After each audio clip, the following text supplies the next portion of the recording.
Despite it being nearly 3 weeks since the election day happened, we still have two House races that have not been called just because they are so close.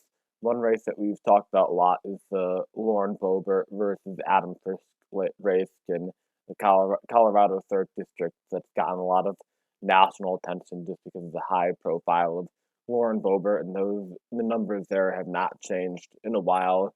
Supposedly still a recount and ballot gearing going on, although I did um, report to you last week that Adam Frisk did concede this race, but it is still too close to call. But the other one that has gotten way less attention just because the candidates are far more low profile is the race in California's 13 district between John Duarte and Adam Gray.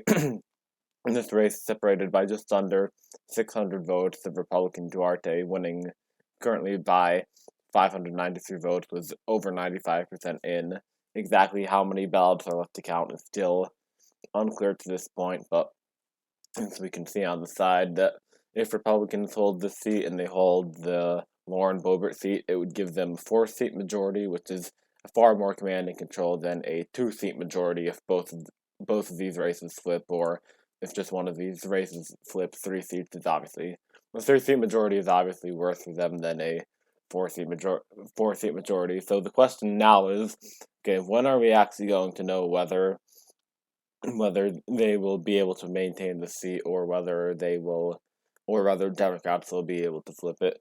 If we look at California law, we can see that the results must be finalized to the Secretary of State by December 8th, exactly a month after election day. So we are pretty close to that time period. Still 2 weeks though for them to recount and audits and ballot carrying and all that stuff, and in such a close race, just a few hundreds of ballots could end up changing that.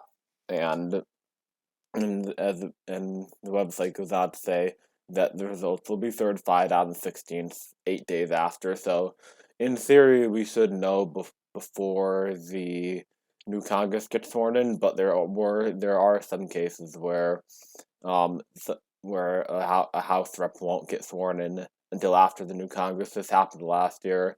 Claudia Tenney was in a tight battle with her Democratic challenger and didn't end up taking office until February of 2021, which was a month after the rest of her Congress got sworn in, but she was the only one that was like that. If we look at county by county level, CNN projects that there is 96% of the vote in, but who knows how accurate that could be. It could be more like 99% or more like 94%.